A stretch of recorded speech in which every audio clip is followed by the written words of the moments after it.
Hello everyone and welcome back to IHM Flix. You are welcome to the day 4 of the 60-day training on MS Word.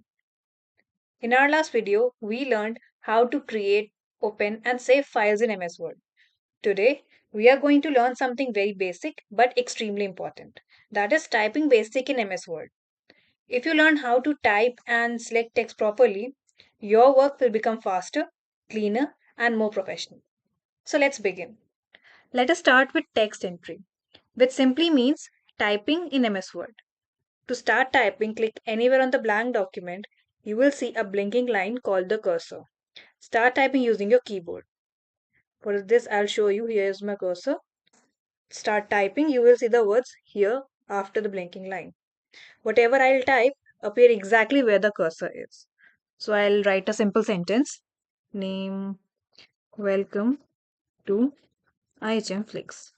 So this is the sentence, a basic text entry that I just did here. The next thing is when you press the enter key in MS Word. So whenever you press the enter key, it starts a new paragraph. Here you can see when I pressed enter, it shifted to the next line, starting a new paragraph. So remember this thing, enter key means new paragraph. But do not press again and again to move text down. We will use this proper spacing options later in the later videos. Now let's see how to select text. Text selection is very important because you cannot format text unless it is selected. For this, we have number of ways, but first we'll know how we can select text using mouse. For this, you have to take your cursor from where you want to start your text selection, then press the right button on your mouse and drag it till wherever you want to select the text. In this case, I want to select the whole line, so I'll drag it till the end of the sentence. And here you can see that the gray area shown is that means the text which is selected by us.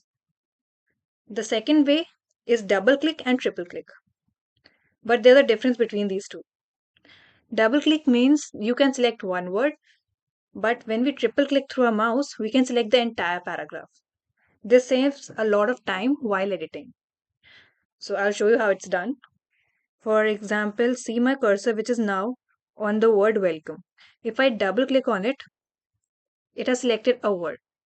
But if I had clicked thrice, it would have selected the whole line. Or if I have written a whole paragraph, would have selected the whole para at once. But for now, we'll see how it works here.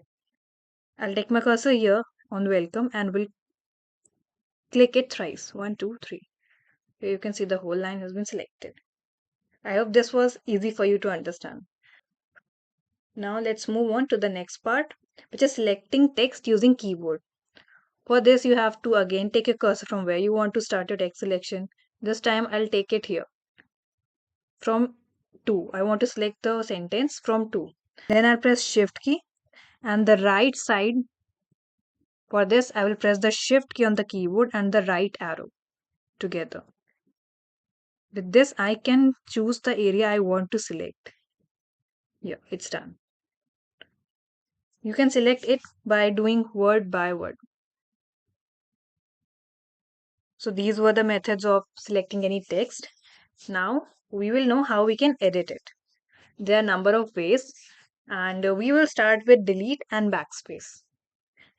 So the difference between the two is that backspace removes the text which comes before the cursor, whereas delete removes text which comes after the cursor. For example, here's my cursor which I've placed at C, for example, after C. What backspace will do, it will delete the things which comes before the cursor, that is C, L, E, W in the same order. Whereas if I would have pressed delete, it will delete the or remove the things which comes after the cursor, like O, M, E in this order only.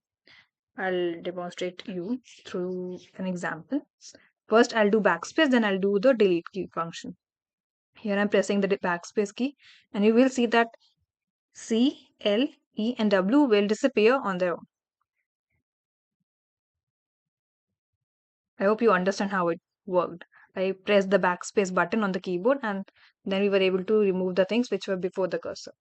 Now, when I press the delete key, it will delete the things or the letters coming after the cursor.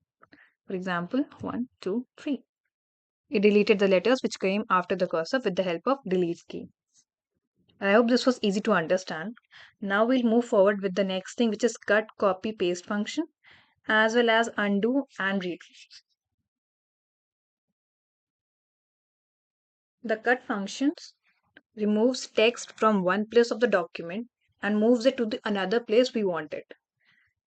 Whereas the copy function duplicates the text that we have selected. And the third one is the paste function. The cut and copy function are facilitated through paste because it inserts the text where we want to. To give you a gist, we can say that if you want to move a word from one place of the document to another place, you will use cut and paste together.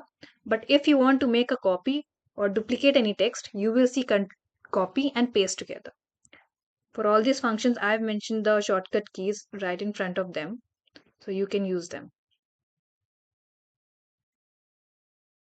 Now the next thing to cover is undo and redo function.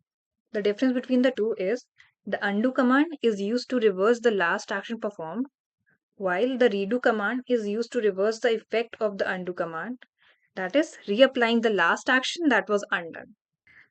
Undo command allows you to easily reverse the last action you performed on a computer, whereas redo command helps you repeat or re-execute a certain action or command which you previously performed or you have undone through undo function. Now I will explain you how we can use all the 5 shortcut keys and the commands together in one example. For example, I write flowers are beautiful. But now I think that I want the word are at the end of the sentence instead in the middle of the sentence. For this, I can use cut and paste, which can help me to move the word from the middle of the sentence to the end of the sentence. Let's see how we'll do it. I'll select the word are by double clicking or whichever way you want to. Then I'll press Ctrl and X together, which will cut the word that I have selected. Then I'll take my cursor at the end of sentence because that is where the place I want to place it or I want to move it. Then I'll press Ctrl V. Here you can see that with the help of Ctrl X and Ctrl V, or I can say cut and paste, I moved the word from one place to another. But now I think of making a copy of the word are. How I can do it? Through the copy function, facilitated with the paste function. For that, I'll first select the word that is are, and then instead of Ctrl X, this time I'll do Ctrl C. And since I want the word are next to are only, I'll put a space in between and then we'll press Ctrl V. This helped me to make a copy of it. Now I guess you can see the difference between cut and paste. Cut helped me to move the word are from the middle of the sentence to the end of the sentence through cut and paste functions. Whereas copy function helped me to duplicate our word two times with the help of copy and paste function. But now I think I do not want the R twice. I only want flower beautiful R and not flowers beautiful R. And now I want to undo it. How can I do it? With the undo function. I'll press Ctrl Z. Now you can see that we have gone one step back with the help of Ctrl Z. This is what undo is used for. But now if I want to have it again and I want to redo this task of having flowers beautiful RR, I'll press Ctrl Y. One step forward in the history, which I did. Redo helps us redoing what we previously undid. I hope this was clear for you all. And if you have any questions, you can let us know in the comment box. These options are very helpful when we often make mistakes. So now I'll end this video today, but we'll give a summary of what we have learned. So today we learned how to type text in MS Word, what are the different ways to select any text, and how to edit text easily. Before the end of this video, there's a practice task for you all. Before ending this video, There's a practice task for you all, which is you have to open a Word document, then type 4 to 5 lines about yourself. Practice selecting text using mouse and keyboard, and then cut, copy, paste, and undo functions are which you are supposed to try. In the next video, we will learn font formatting, which is how to change text style, size, and color. Keep practicing and keep learning with item Flix.